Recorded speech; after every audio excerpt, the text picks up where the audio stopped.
یامرون بالمعروف، وہاں کیا فرمایا منافقین کے بارے میں؟ یامرون بالمنکر، برائی کا حکم کرتے ہیں۔ مومن کیا کرتے ہیں؟ اچھائی کا حکم کرتے ہیں۔ اپنی زندگی کا مقصد کیا بنانا ہے؟ کیا بنانا ہے؟ اچھائی کا حکم کرنا ہے، ہمیں اچھائی کو بولنا ہے۔ ہاں، وَيَنْهَوْنَ عَنِ الْمُنْكَرِ، برائی سے روکتے ہیں۔ ہاں، یہ زندگی کا مقصد ہے تمہارا۔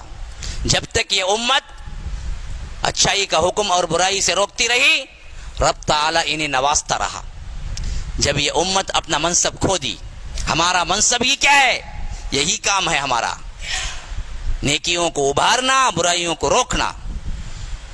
کہاں نیکیوں کو ابھاریں گے، برائیوں کو روکیں گے؟ کیونکہ خود نہیں بچتے، برائی سے روکیں گے کیسے؟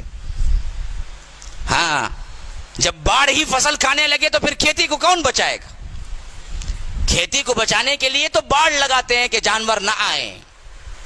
اب وہ باڑھ ہی فصل کھانے لگے تو پھر کھیتی بچے گی کیسے؟ بیائی نہیں اسی طرح کہ اللہ نے جو ذمہ داری ہم پہ دی تھی کہ نیکی پھیلاؤ، مدد کرو لوگوں کی، برائی روکو، ہم خود کیا روکتے؟ الٹا ہم خود برائی میں پیر سے لے کر، سر سے لے کر پیر تک ڈوبے ہوئے۔ دیکھو مسلمان جتنے محلے ہیں، دیکھو سگریٹ سب سے زیادہ وہیں پی جاتی ہے، گٹکا وہیں پیا جاتا ہے، حرام کاری وہیں ہوتی ہے، ظلم وہیں ہوتا ہے، گالی گلوچ وہیں ہوتی ہے۔ ہاں، چائے خانے ہوٹلوں میں چلے جاؤ، رات کے 12 گھنٹے تک کھلے ہوئے ہوں گے مسلم محلے کے۔ وہی دوسرے محلے جہاں 9 بجے رات ہو جاتی ہے، جلدی سوتے ہیں، صبح اٹھتے ہیں۔ ہمارا معاشرہ رات پوری جاگتا ہے، صبح تو سوال ہی نہیں پیدا ہوتا، صبح تو ہمارے لیے رات شروع ہوتی ہے۔ یہ حالت میں ایک کی نہیں بیان کر رہا ہوں، اللہ کے فضل سے اللہ نے دنیا دیکھنے کا اتفاق دیا تھا۔ بہت دیکھا ہوں میں نے، بہت دیکھا ہے، ہر جگہ کے نوجوانوں کو، ہر جگہ کے مسلم محلوں کو میں نے دیکھا ہے، خواہ وہ نارتھ میں ہو یا ساؤتھ میں۔ لیکن میں ایک ہی دیکھا کہ جہاں مسلم محلوں کے ہوٹلیں ہیں، وہاں ہوٹلیں رات کو آباد رہتی ہیں اور دن کو کیا ہے، بالکل سونا پڑا رہتا ہے۔ جبکہ برکت کی تقسیم ہو رہی ہوتی ہے، تب اس وقت تو لینے کے لیے کوئی تیار نہیں ہوتا تم میں سے۔ تو ہم کیسے آگے بڑھیں گے؟ ہمارا معاشرہ کیسے سکی رہے گا؟ ہمارے اندر ہر برائی آ چکی ہے، ہر بے حیائی آ چکی ہے، تو پھر ہم کہاں روک سکتے ہیں برائی کو؟ کہاں نیکی کا حکم دے سکتے؟ یہ تو ہمارا منصب تھا۔ آج بھی کرنے لگ جاؤ مسلمانوں، تمہارے حالات اللہ تبدیل کر دے گا۔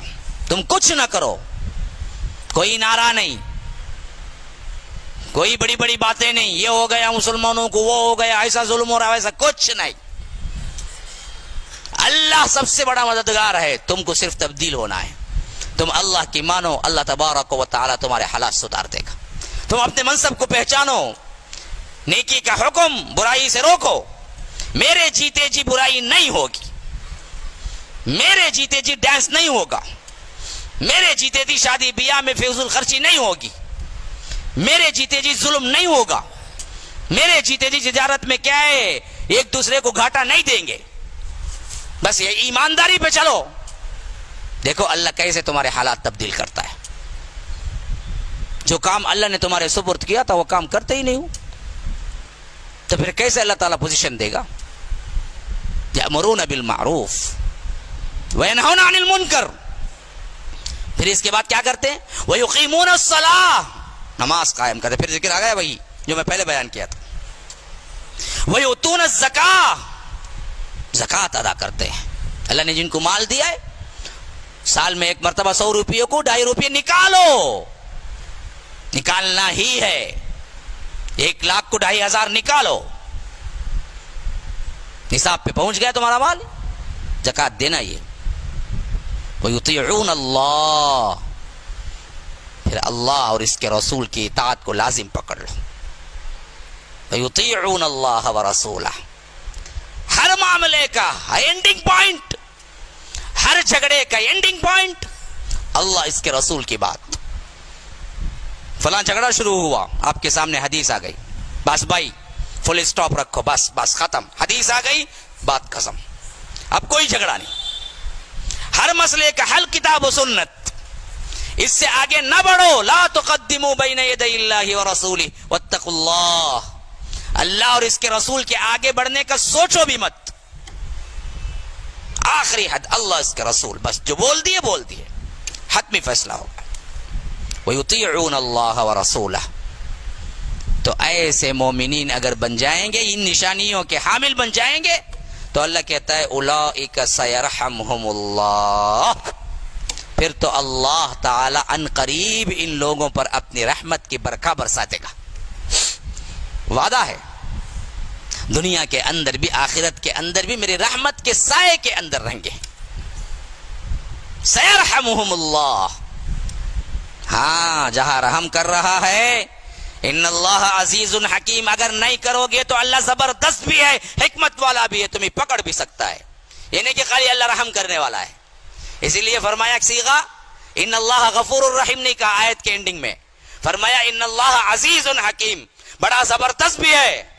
اگر تم اس طرح اپنی زندگی نہ گزارو گے پھر ہم کو پکڑنا بھی آتا ہے. وَكَذَلِكَ أَخْذُ رَبِّكَ اذا اخذ القرى وهي ظالمہ ان اخذه علیم شدید. جب ہم کسی کو پکڑتے ہیں تو ظالم قوم کو ہی پکڑتے ہیں, اور جب ہم پکڑتے ہیں تو ہماری پکڑ بڑی ہی دردناک ہوتی ہے. ان اخذه علیم شدید, بڑا زبردست بھی ہوتا ہے میری پکڑ, اور اس کے ساتھ بڑا درد والا بھی ہوتا ہے معاملہ.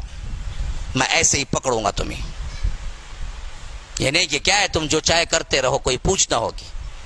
اللہ نے یہ زندگی دی ہے تو اللہ تبارک و تعالی کل تمہارا پائی پائی کا حساب بھی لے گا کہ میرے اطاعت میں زندگی گزاری ہے یا نہیں.